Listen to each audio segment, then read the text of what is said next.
Muy buenos días, señores, señoritas, estudiantes, directivos y acompañantes del Colegio Tolimense. En el marco de nuestra primera semana de San Alberto Magno, tenemos hoy la visita de un profesor muy destacado dentro del área de física, profesor de la Universidad de Ibagué, ha ejercido otros cargos y lo importante aquí, aprovechar todo su vasto conocimiento. Pero antes de hacer nuestra presentación, antes de dar a conocer su hoja de vida y que nos exponga el tema que nos reúne hoy en este marco de la Semana de San Alberto Magno, pues no podemos olvidar nuestro protocolo, la oración, dar gracias a Dios por permitirnos estar aquí y posteriormente tendremos unas palabras de nuestro padre rector, el padre Luis Fernando Aguirre. Entonces, los invito a que nos pongamos de pie con la mejor disposición para iniciar con nuestra oración.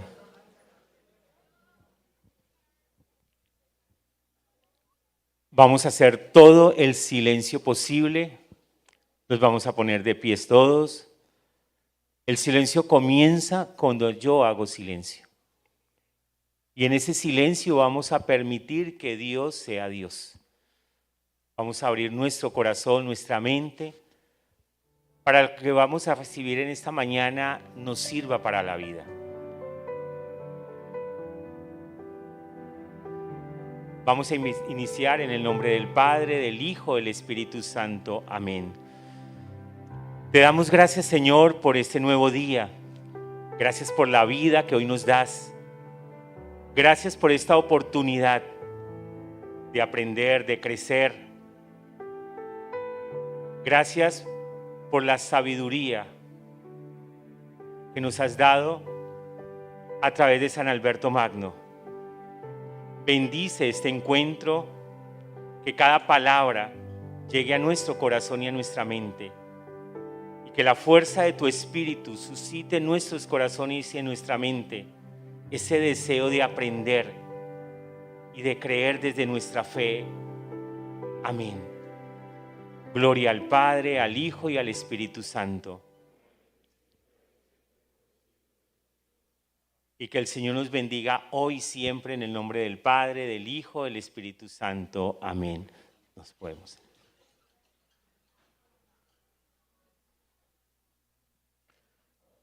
En el marco de la Semana de San Alberto Magno, hemos invitado al profesor Alexander Cortés Soto a nuestra institución, para que a modo de nuestro patrono nos comparta su vasto conocimiento, donde nos explica que la fe y la ciencia no son disciplinas separadas, sino que ambas participan de la obra del Señor y el conocimiento humano.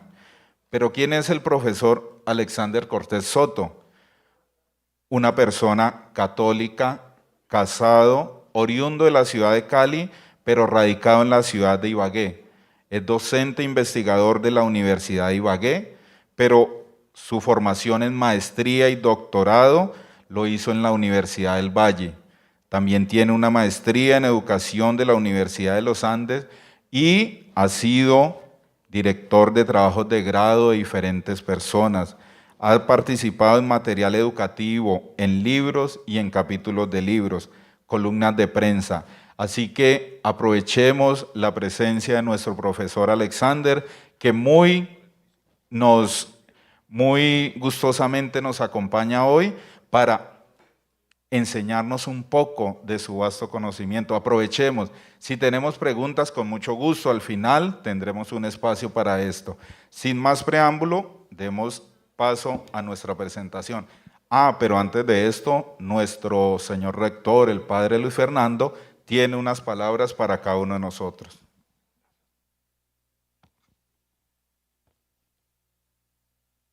Muy buenos días para todos. Me alegra mucho saludarlos y quiero, antes de dar la palabra al doctor en física Alexander Cortés, compartirles un párrafo de un libro que les recomiendo mucho, Cómo habla Dios, de Francis Collins, Premio Príncipe de Asturias de Investigación Científica, y el encargado hace alrededor de 20 años de dar a conocer al mundo el hallazgo del mapa genético del ser humano.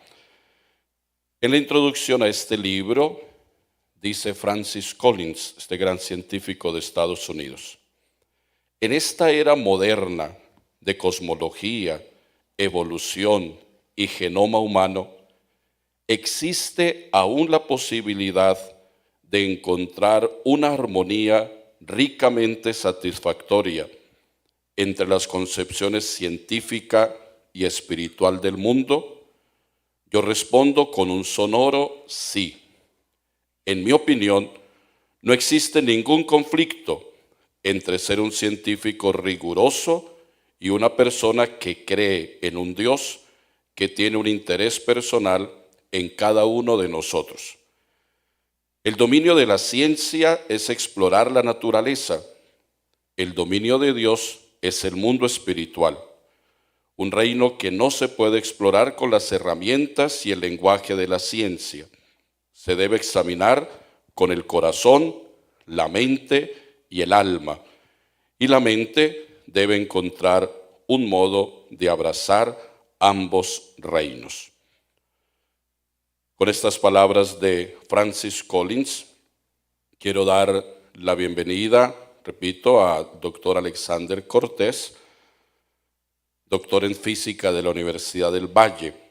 A veces podemos tener la idea de que creer en Dios y ser un hombre de ciencia se contradice. Y vamos repitiendo a veces argumentos de otros sin tener nuestros propios argumentos para responder a ello. Algunos dicen que los inteligentes no creen en Dios y a duras penas se saben las tablas de multiplicar. No sé de qué inteligencia hablan. Pues qué bueno que realmente escuchemos a un hombre de ciencia, a un hombre científico, como muchos otros, creyente en un Dios personal, que nos habla también de este tema tan interesante de la ciencia y la fe. Les pido a todos un profundo respeto por este docente universitario. Sentémonos bien, no se desparramen, no se chorrien, no se derritan en la silla, bien sentados por favor. Y que ese respeto se manifieste en el silencio y la escucha. Si después queremos participar, si no estamos de acuerdo con algo, está muy bien, para eso este es un momento de intelectualidad. Quien quiera manifestarse o expresar algo lo puede hacer después de que lo escuchemos. Alexander, bienvenido. Damos también la bienvenida a su esposa, a su hija mayor que nos acompañan hoy aquí y gracias por recibir esta invitación y acogerla. Muchas gracias, Padre Luis Fernando Aguirre, por la invitación. También muchas gracias al equipo de profesores que hacen parte de este importante colegio de la región. Y antes de dar inicio, de verdad para mí es muy gratificante poder comunicarme con ustedes, tener unos espectadores tan importantes, ¿sí? Es de verdad un gran honor, ¿sí? Poder contar con la posibilidad de hablar directamente de un tema que para ustedes, como también lo fue para mí en algún momento, fue un tema delicado, un tema que en verdad hace unos años, hace más de 15 años, cuando estaba precisamente ya terminando mi maestría y empezando la primera fase de mi doctorado, pensaba como muchos piensan, y es que la ciencia, estudiar ciencia, dedicarse a la ciencia, es sinónimo de alejamiento de lo espiritual y alejamiento de Dios. Y durante los últimos 15 años, pues he sido bendecido por tener una familia que tiene unos arraigos católicos, espirituales, muy bien fundamentados y que me han permitido ver la otra cara de la moneda, ¿sí?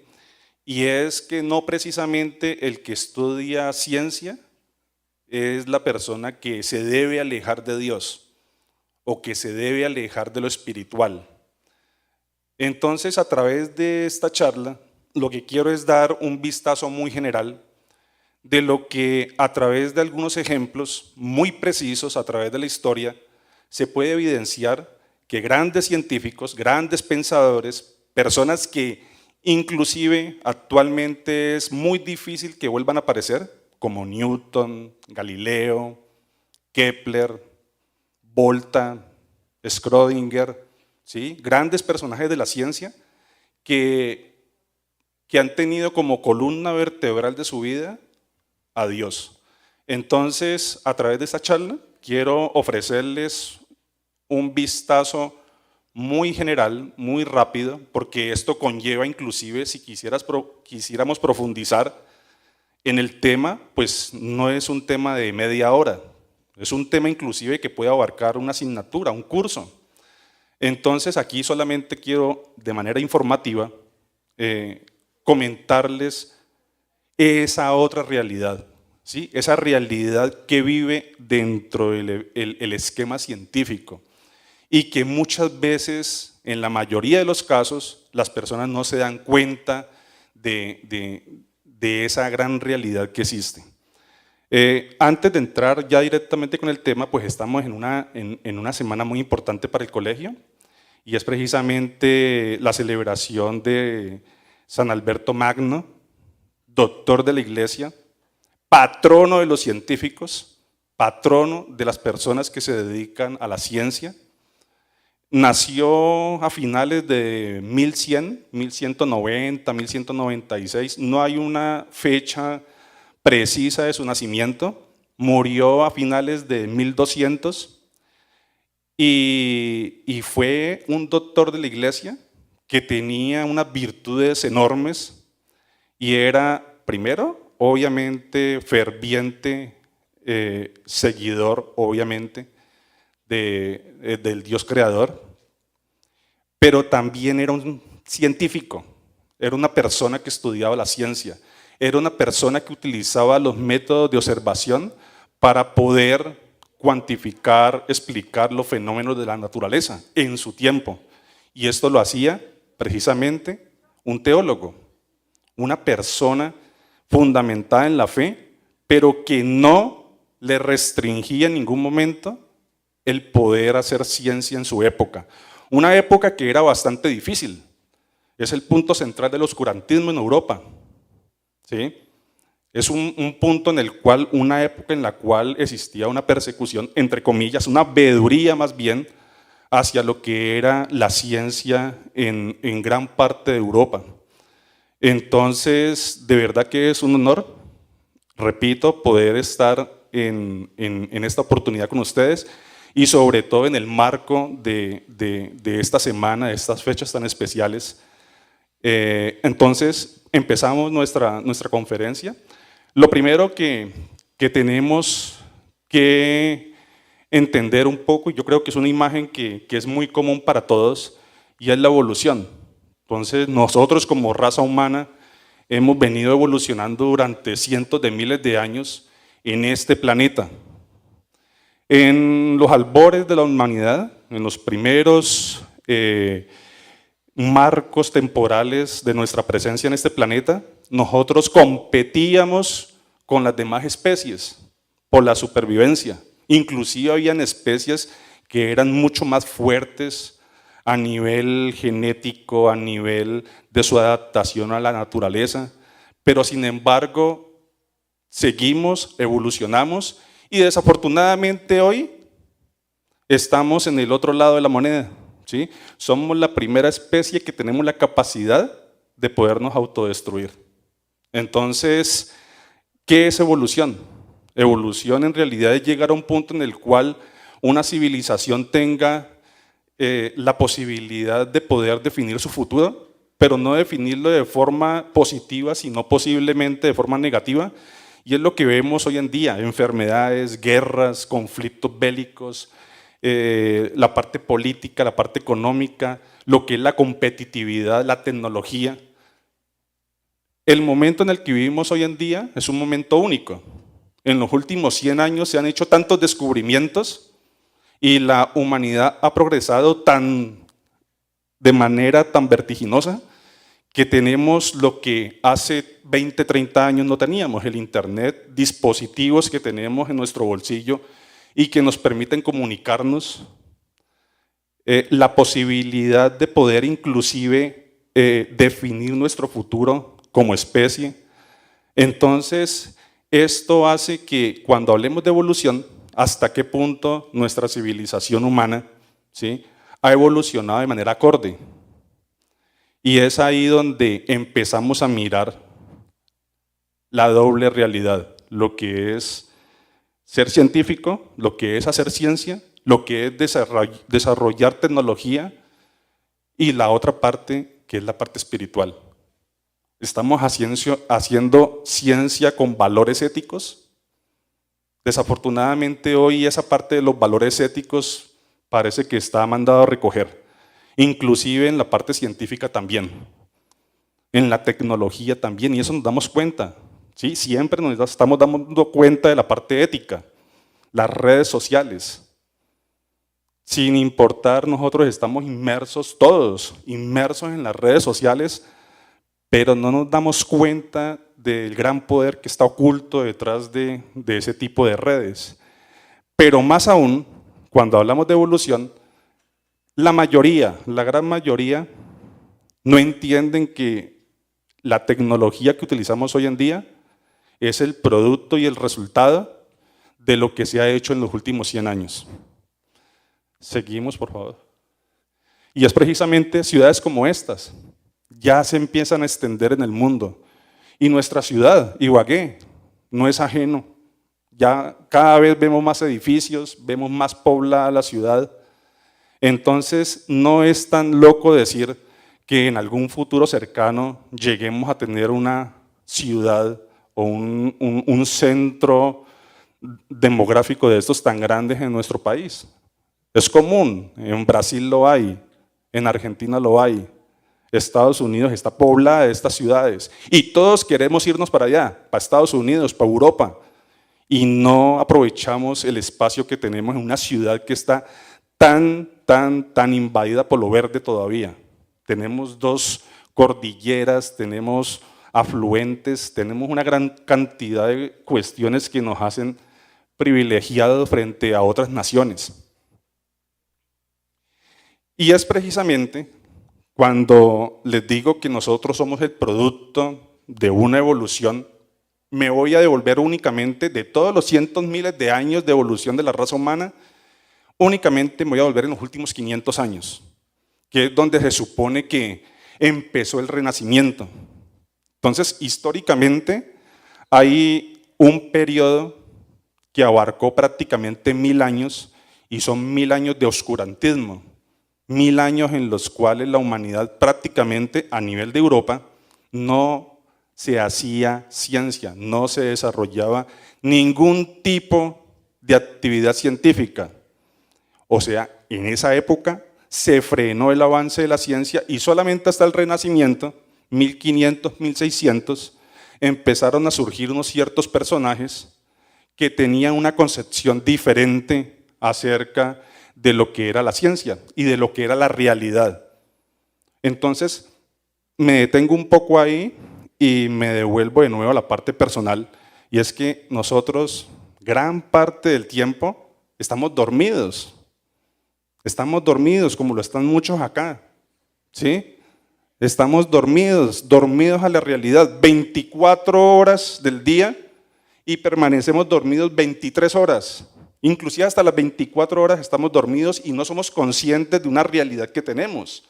No vivimos la realidad, no detenemos a respirar y a sentir lo que está sucediendo. Nosotros estamos ante una realidad física, donde tenemos un contacto directo con la naturaleza y tenemos un contacto directo con Dios. Dios está ahí, está presente en cada momento, lo digo yo. Una persona que hace 15 años no estaba tan convencido.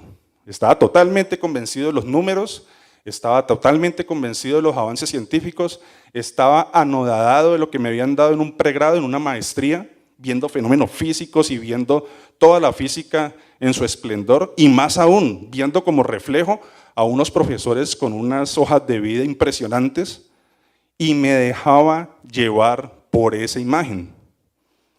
Y nunca pensaba, en ningún momento me llegué a detener a pensar, bueno, ¿y Dios qué papel está jugando en todo esto? Y resulta que cuando nos devolvemos en el tiempo, personajes como los que están aquí, yo creo que hay uno que ustedes deben reconocer inmediatamente porque mediáticamente es ultra famoso. ¿Quién? Einstein, ¿sí? Es uno de los personajes más famosos porque él vivió en una época donde los medios de comunicación lo catapultaron, pero obviamente era una superestrella. Era una superestrella en su momento y también fue una superestrella en la ciencia. Fue una persona que cambió totalmente la imagen de la realidad física.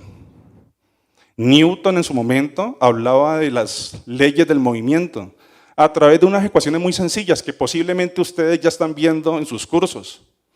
Fuerza igual masa por aceleración, primera ley del movimiento, la ley de la inercia, la ley de acción y reacción, que vistas ahora son ecuaciones muy simples. Bueno, no sé hasta qué punto la palabra simple sea bien decirlo en un escenario en el cual ustedes se están formando, pero cuando ustedes llegan a la universidad y de manera muy juiciosa estudian, se dan cuenta que inclusive saliendo del colegio, hay chicos y chicas que salen con una visión muy clara de lo que es las asignaturas que ven durante su ciclo. Y en ese caso, cuando vemos a Einstein, estamos viendo a una persona que cambió la realidad. Tomó lo que hizo Newton en su momento y cambió el chip. Y dijo, no, aquí hay una dimensión, y es la dimensión del espacio y del tiempo, que la podemos conjugar a través de unas nuevas realidades. Einstein tenía una columna vertebral fundamentada en Dios. Newton era una persona que vivió en su época, 1600, contemporáneo con Galileo, y eran personas fundamentadas en Dios. Creían de manera total en la presencia de un ser creador. Galileo, católico. Newton, anglicano. Tenían unas visiones diferentes, pero tenían a Dios en el medio. Johannes Kepler, el primero que ustedes ven ahí, en algún momento lo van a ver, la persona que fundamentó las leyes del movimiento planetario, luterano, ¿sí? Y tenía una fuerte convicción en la presencia de Dios. Y lo mismo con el resto de las personas que están acá. Yo no digo que estas sean las responsables de los avances científicos que hoy nosotros podemos ver en nuestra realidad.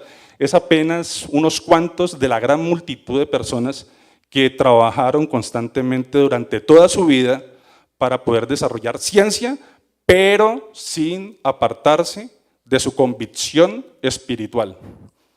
Entonces, lo que decía el padre Luis Fernando, hombre, uno se encuentra muchas veces, y yo como docente universitario, uno se encuentra muchas veces con estudiantes que tienen una idea totalmente opuesta de Dios. Y cuando uno habla con los estudiantes y uno mira lo que hacen y el trabajo académico, pues lo que decía el padre Fernando, desafortunadamente son personas que ni saben multiplicar, no saben qué es un polinomio, no saben cómo solucionar una ecuación cuadrática, que es lo más básico, pero tienen el criterio para decir, no creo en Dios. Entonces, si personas como estas, que son genios de la historia, genios de la humanidad, tuvieron la certeza de decir, estamos convencidos de la presencia de un Dios creador, ¿por qué? ¿Sí? Nosotros, que no le llegamos ni a los tobillos a estos personajes, podemos decir que somos ateos, por ejemplo. ¿Por qué? Entonces, es algo importante. Yo no les quiero decir de pronto a las personas, hay un libre albedrío, cada cual piensa de una forma libre, pero sí es importante que al menos se cuestionen y tengan un criterio para decir, no creo en Dios.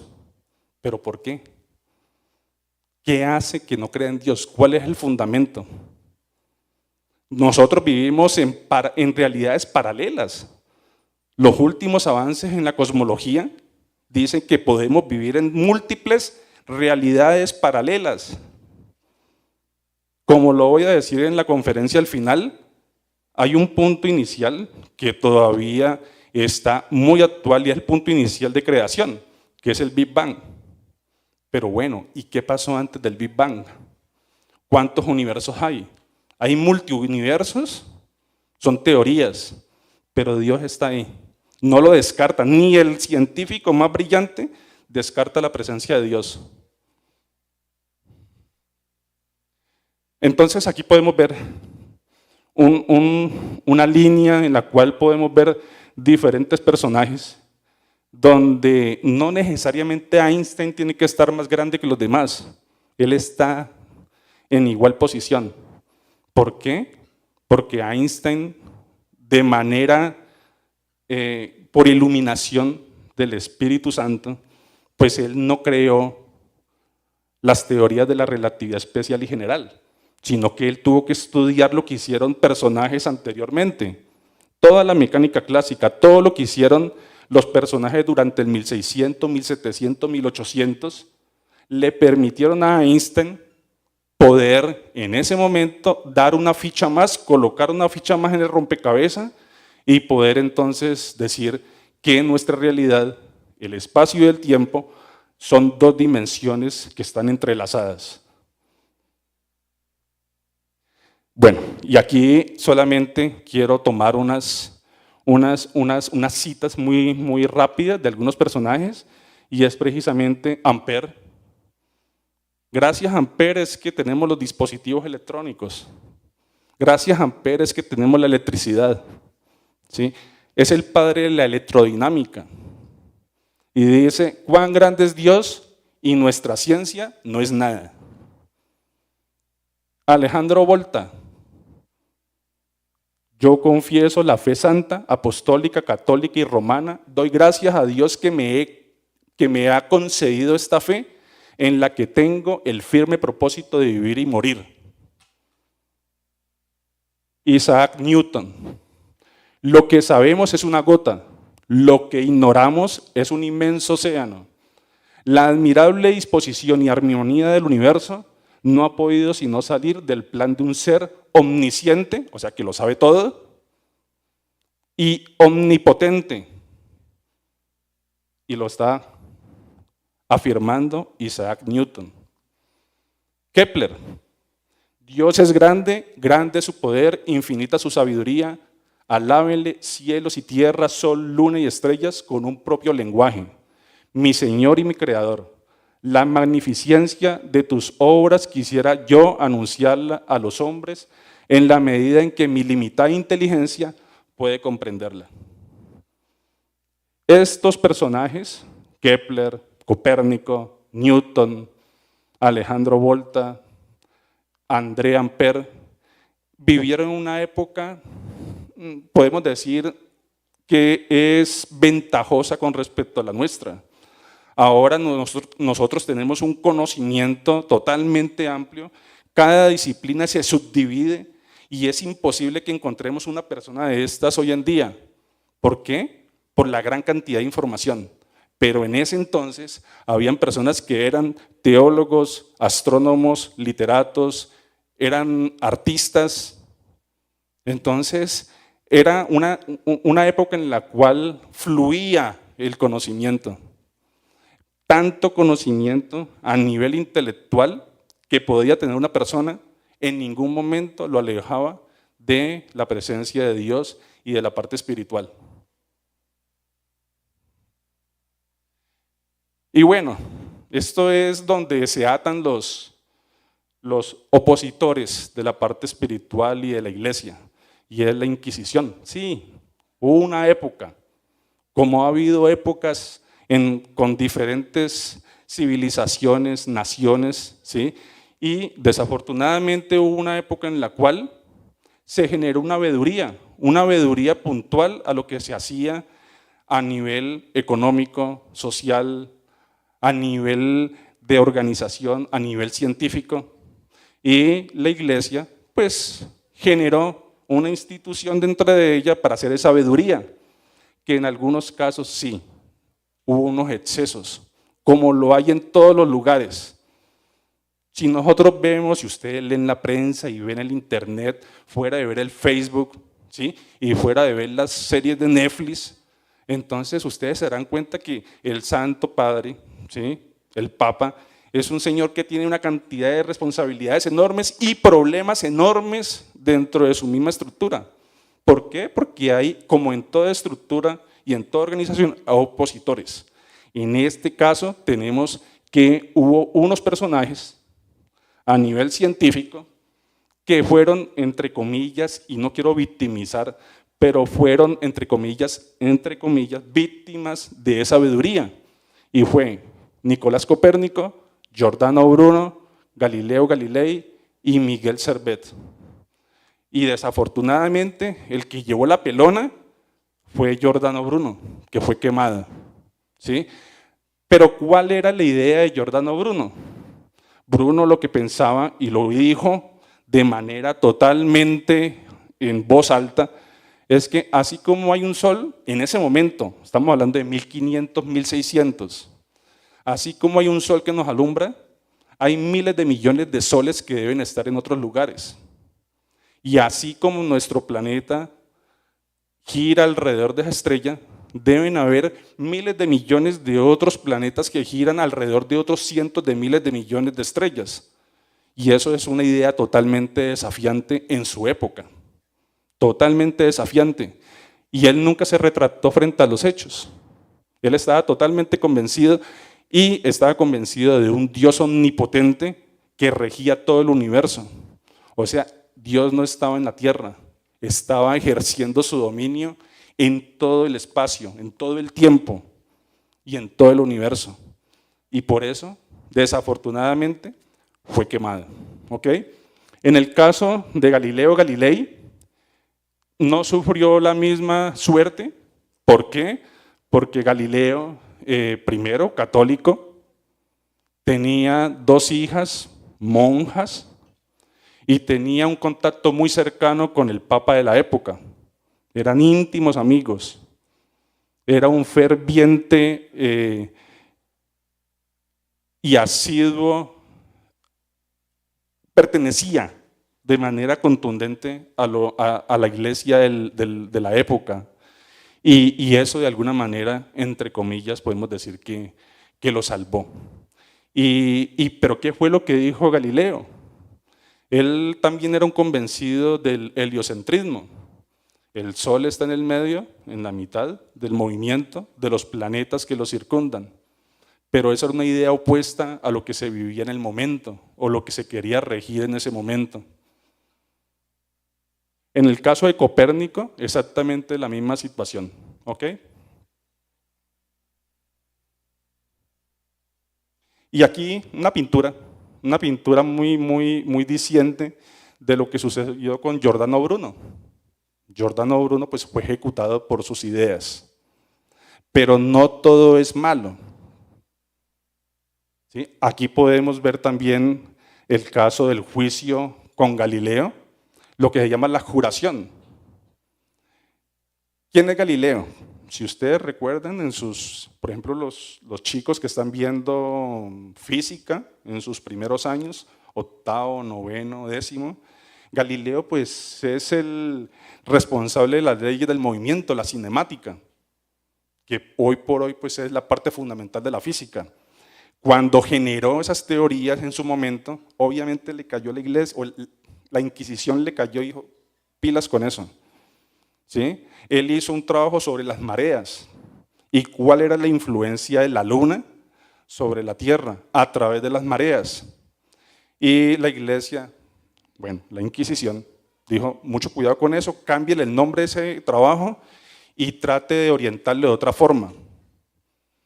Lo hizo, ¿sí? Pero de todos modos su obra científica, pues repercutió en el tiempo y hoy es lo que nosotros conocemos como las leyes del movimiento cinemático.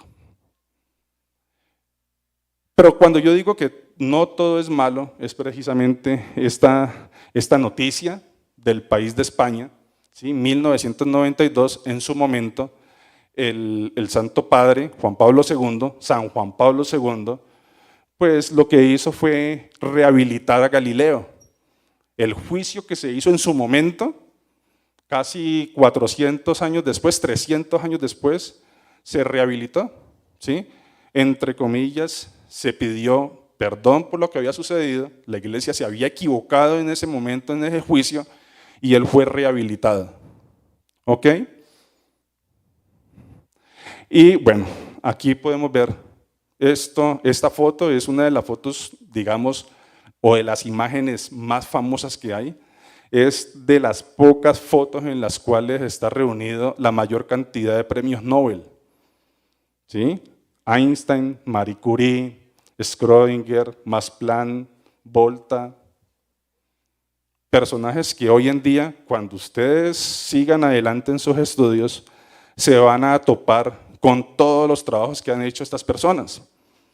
Pero muy importante, de todos modos, no todos, pero gran parte de esas personas tenían muy cercana la parte espiritual. 3. Me paso ya al siglo XX, dejo lo que es 1600, 1700 con Newton, Copérnico, y me vengo al siglo XX, mecánica cuántica. Entonces está Heisenberg, está Max Born y está Albert Einstein. Mecánica cuántica es la parte más formal, más estricta y contundente de la física. Si vamos a estudiar mecánica cuántica, tenemos que cambiar totalmente el chip. Ya no hablamos de ecuaciones, hablamos de probabilidades, hablamos de átomos, hablamos de que hay una realidad inmersa en la materia. Pero estas personas que son las top estrellas, ¿sí? Las superestrellas de la física en su momento, y todavía lo son, afirman lo siguiente. Solamente tomé 3 ejemplos. El primero, y es muy importante y es muy interesante esta frase, el primer sorbo de la copa de la ciencia te vuelve ateo. Justo. El matemático que empieza a estudiar matemática se aleja totalmente de Dios. La matemática es totalmente verídica y no necesita de ninguna influencia externa. La física también. Pero en el final del vaso, cuando ya se está llenando el vaso de la investigación, de la vida científica, Dios te está esperando. Entonces, miremos que son personajes fundamentales en la física, que han hecho unos trabajos que inclusive cuando uno hace un pregrado, no alcanza a entender lo que hicieron. En el caso de Max Born, solo la gente boba dice que el estudio de la ciencia conduce al ateísmo. Y en el caso de Einstein, la vida de un hombre sin religión no tiene sentido. Y no solo lo convierte en un desdichado, sino en un ser incapaz de vivir. Totalmente. Totalmente. Esta charla que estoy dando, que es rápida, ya estamos llegando a la tercera parte de la charla, no es un seminario para convencer a las personas que les parece aburrido. Yo estuve en las mismas condiciones de ustedes. Bueno, ya no hace 15 años, hace 30 años, cuando estaba en el colegio. Qué aburridor. Este señor está hablando. Son las 11:50 y tenemos que salir a las 12 a la casa. ¿Sí? Tengo hambre. Pero miremos que esto que está aquí, sí es muy importante que lo comprendan un poco, sobre todo aquellas personas que tienen metido en su cabecita esa idea de cero espiritualidad, sí el Facebook, cero la misa, sí el Netflix, por favor. Entonces, son cuestiones que de verdad es importante que la analicen al menos. Y si ustedes se conducen directamente a esa idea, pues listo, perfecto. Libre albedrío. Ustedes lo pueden pensar y están en un país libre de pensamiento, lo pueden asumir, pero que tengan un criterio que cuando se les pregunte, sepan responder por qué. Y este señor es A nivel de la iglesia, obviamente fuera de todos los que yo he comentado ya hasta el momento, este señor es fundamental, sobre todo en la parte de la cosmología. Cuando ustedes escuchan en Discovery Channel o en cualquier otro canal o lo ven por internet, Big Bang, ¿sí? El gran estallido, el responsable es este señor, ¿sí? El padre George Lemaitre. Él es el responsable de la teoría del Big Bang. Entonces, por favor, se codió con Einstein, se codió con los grandes. Y él, sin querer alejarse de la espiritualidad, sin darle la espalda a Dios, él fundamentó una teoría totalmente rigurosa de la cosmología, que es lo que permite que hoy en día podamos ver el universo como lo estamos viendo. Los agujeros negros, hombre, hace 2, 3 años, si ustedes si han visto internet o se han topado con la noticia, ya tenemos la posibilidad de fotografiar un agujero negro. O sea, tenemos la posibilidad de ver la imagen, no ver el dibujo, no ver Interestelar, ¿sí? Y ver el agujero ahí generado por una computadora. Y no tenemos la posibilidad de fotografiar un agujero negro, una singularidad en el espacio. Y todo esto, todos estos resultados que se dan hoy en día son solamente el producto de lo que han hecho personas como estas, ¿sí? Un padre de la Iglesia Católica que se dedicó a la ciencia. Y aquí podemos verlo. Tuvo la posibilidad de recibir el premio Nobel, pero obviamente la cuestión del premio Nobel, fuera de ser algo científico, es algo político, ¿sí? Entonces, hay una competencia que no solamente está fundamentada en la ciencia, sino que hay unas competencias alternas ahí que hace que las personas les den, entre comillas, ese título de premio Nobel. Pero bueno, Big Bang. Y ese se supone es la teoría que nos conduce a lo que somos hoy en día. Estamos hablando básicamente de una gran explosión, y a partir de esa gran explosión se generó todo el universo que nosotros conocemos, el visible y el invisible. Es precisamente estas 4 fuerzas son las que nos mantienen unidos. El electromagnetismo, la fuerza nuclear débil, la gravedad y la fuerza nuclear fuerte. Esas son las fuerzas que nos mantienen unidos. Esa es la fuerza que fundamenta la materia como tal. Esas 4 fuerzas. Y hasta el momento no se ha generado ninguna teoría que permita unificarlas todas ellas en una sola ecuación. Y cuando yo digo el universo visible e invisible, es precisamente este es el espectro electromagnético. De pronto para ustedes ya han visto esa imagen en sus asignaturas de ciencias. Y de todo ese espectro electromagnético, nosotros solamente somos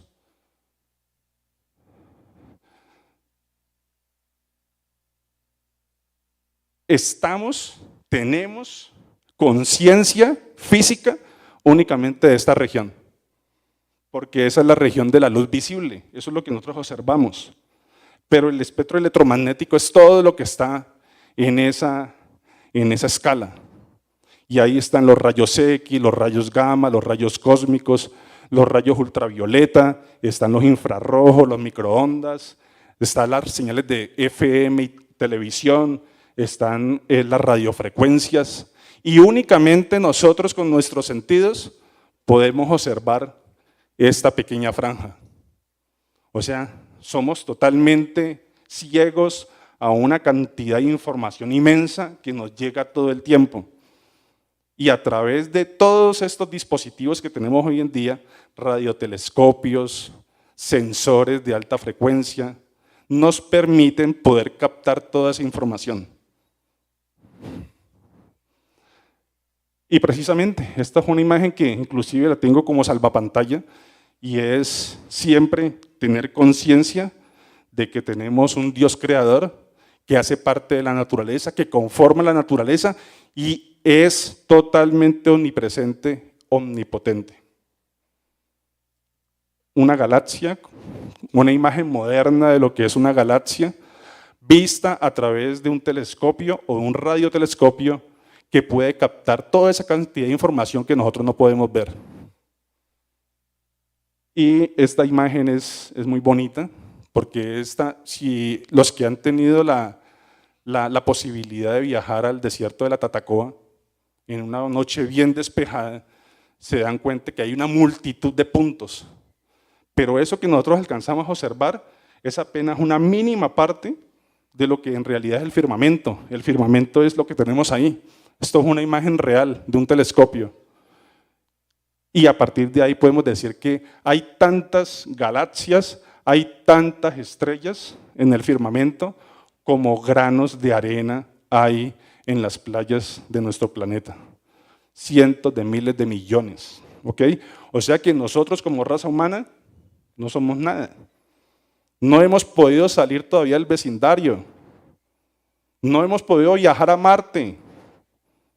No hemos podido volver a la luna, entre comillas. O sea que todavía nosotros como civilización estamos muy alejados de lo que es la realidad misma del cosmos. Y para terminar, dos ejemplos más de lo que es el protagonismo de nuestra Iglesia Católica en la ciencia.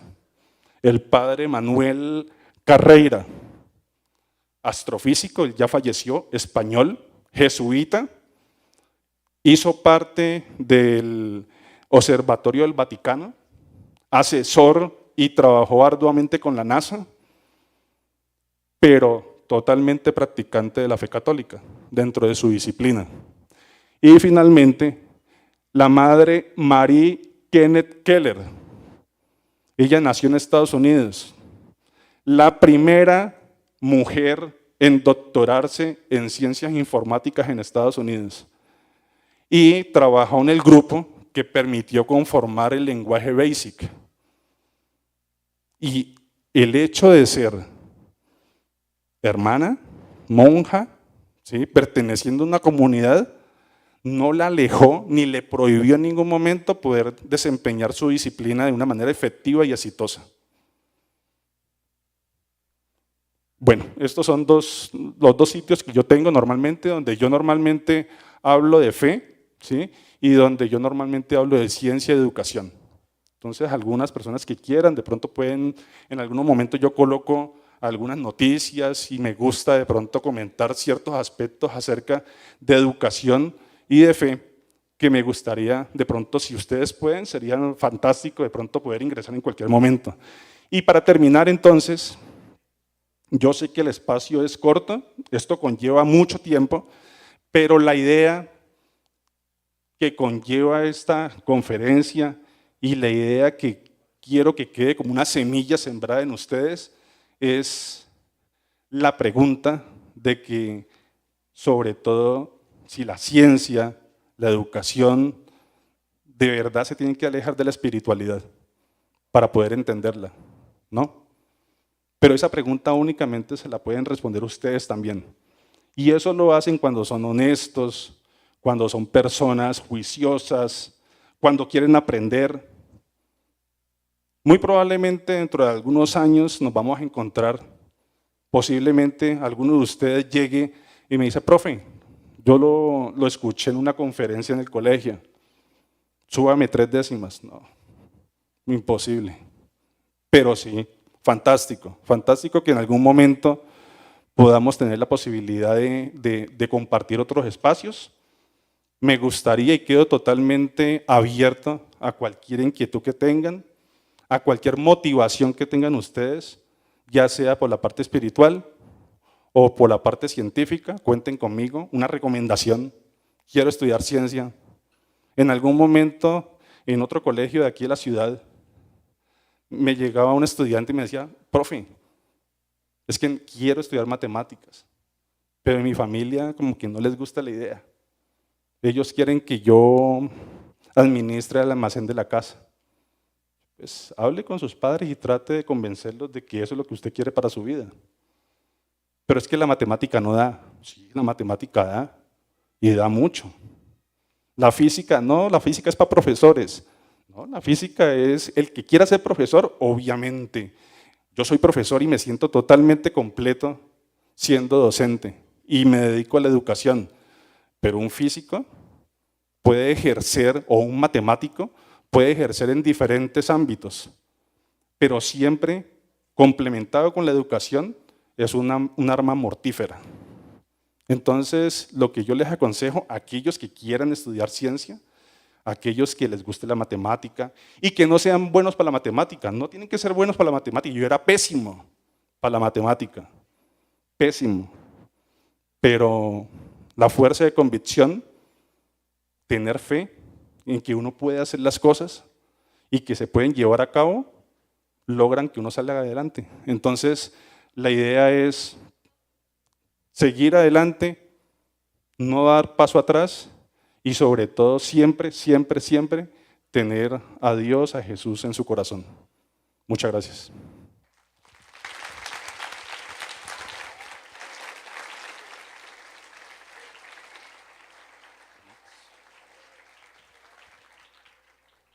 Si tienen alguna pregunta, alguna inquietud, por más loca que sea la pregunta, hagámosla, ¿sí? Por más contrapuesta que sea lo que yo acabé de comentar, totalmente abierto a toda inquietud que tengan.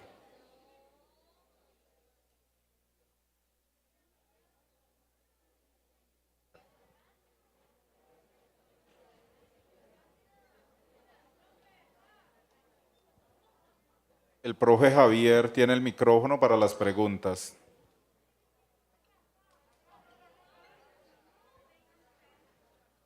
Pero muy serio. Póngase de pie, póngase de pie. Buenas tardes. Buenas tardes.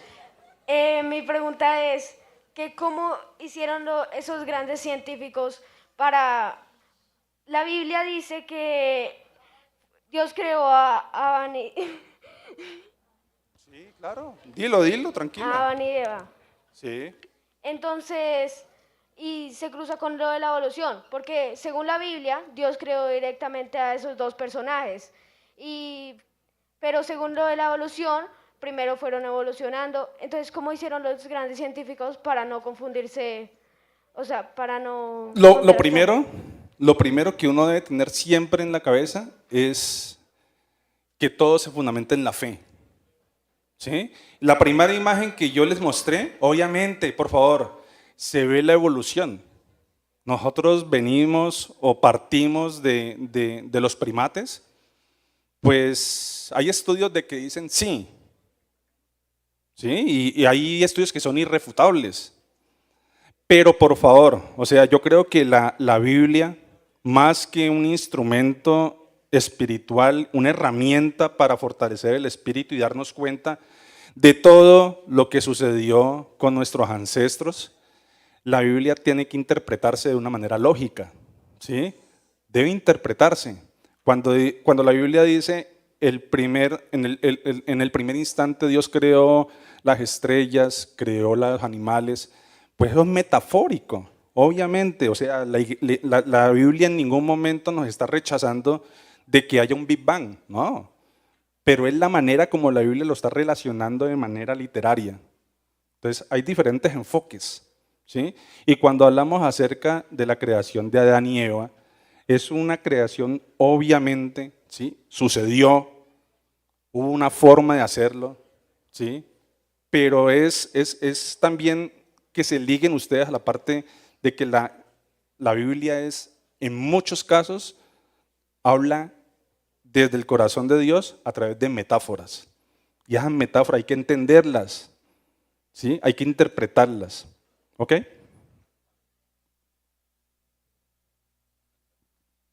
Pero le meto la cucharada. La Biblia enseña verdades de fe, no verdades científicas. Ya les ha dicho muy bien, hay una palabra que se usa en la filosofía y es el mito.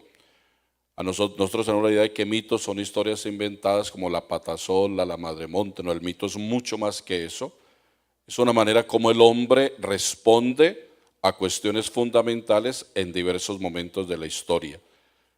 El relato de la creación pudo haber sido escrito hace alrededor de unos 2500 años. No había elementos para hablar de toda esta ciencia que llega 2000 años después, 1500, 1600, y las herramientas que usa el autor sagrado para crear ese mito de la creación, repito, mito entendido desde un punto de vista filosófico, fueron esas. Por supuesto que la Iglesia no defiende que el mundo haya sido creado en 6 días, no lo defiende, cree en todo el proceso de evolución, pero siempre con un acto creador inicial. Los cristianos creemos en una creación evolutiva y no en una evolución creadora. Ahí les dejo para que lo piensen en filosofía, cuál es la diferencia entre ambas expresiones. Si hay otra pregunta.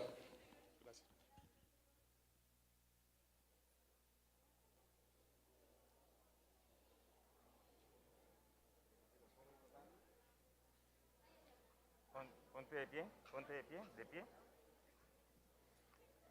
Mi pregunta es, hay teorías que se interponen como el de creacionismo y la creación del universo a través del Big Bang, como la evolución también, y el modelo heliocéntrico, mientras que la Iglesia creía en el modelo geocéntrico, y esas teorías se relacionan o se interponen. Yo no diría que se relacionan ni se interponen, sino que hacen parte de una evolución del conocimiento. El conocimiento evoluciona.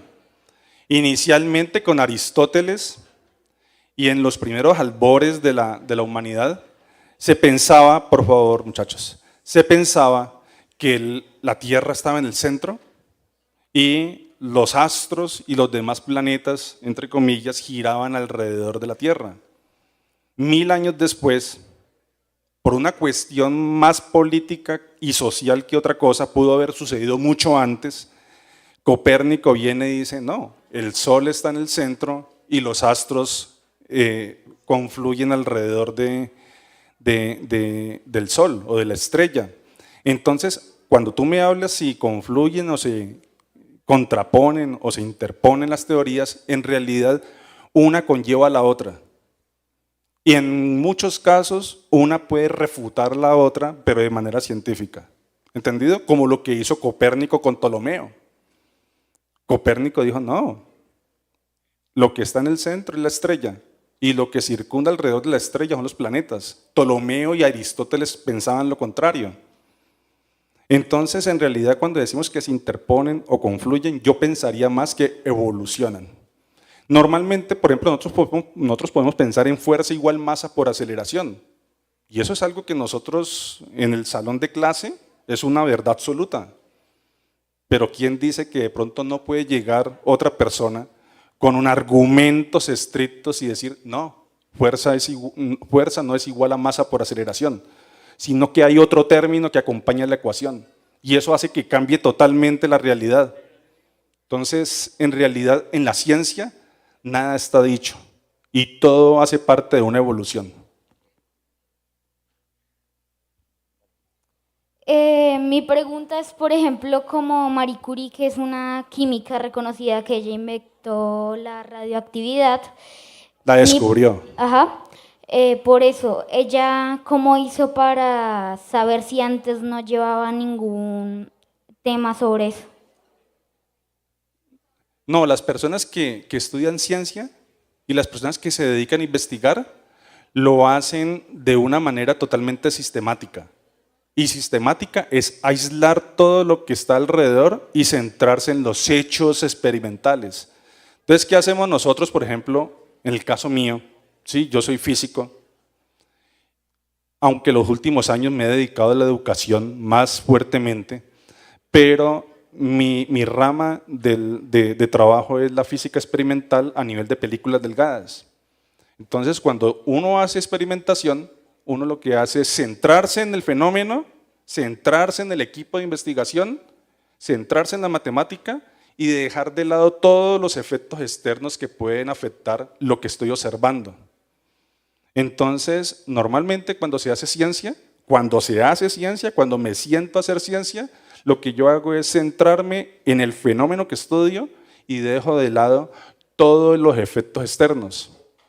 Pero esa interpretación de los resultados no quiere decir en ningún momento que estoy rechazando una realidad que subyace en mi ser, que es la parte espiritual, ¿sí? Entonces el hecho de estudiar películas delgadas y el hecho de, por ejemplo, descubrir que hay materiales que son mejores conductores que otros, eso en ningún momento, como lo dice el compañero, se interpone ante mi idea de lo que es la semilla espiritual que tengo dentro de mí, ¿ok? Y lo mismo sucedió con Marie Curie, ¿sí? Es una persona, si tú has visto o leído un poco la biografía de Marie Curie, ella tan apasionada era de la ciencia y tan apasionada era de descubrir ese fenómeno que antes no había sido descubierto, que dio su vida sin pensarlo. Ella manipuló material radioactivo, al igual que su esposo, y ellos fallecieron, ellos murieron por ese efecto radioactivo, sin saberlo, ¿sí? Sin ser conscientes que eso era malo para la salud. Inclusive es lo que dice el compañero, es muy bueno que ustedes lo vean en Netflix, que somos tan amantes del Netflix. En Netflix hay una película que habla acerca de Marie Curie y ahí se habla precisamente acerca de lo que sucedió con ella y con su esposo. Ok, muchas gracias entonces, muy amables.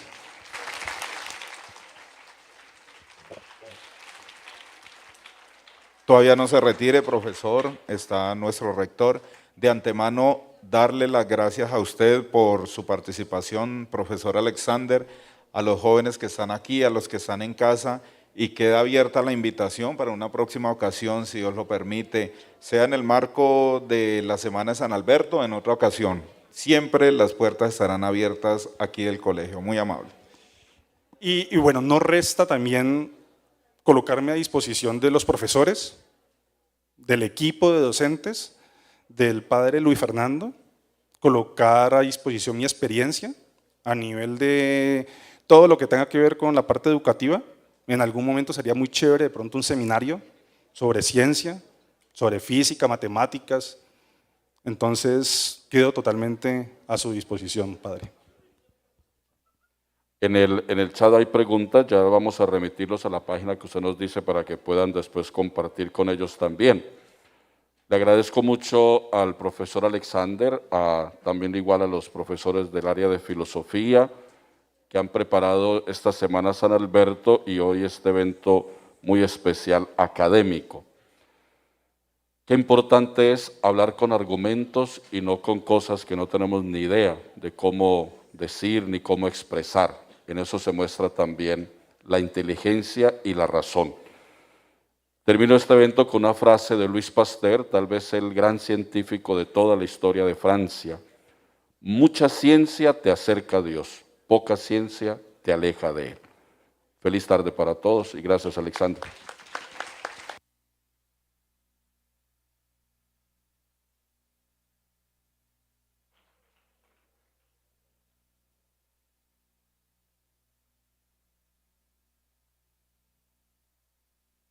Grado 10º y grado 11 permanecen en el teatro.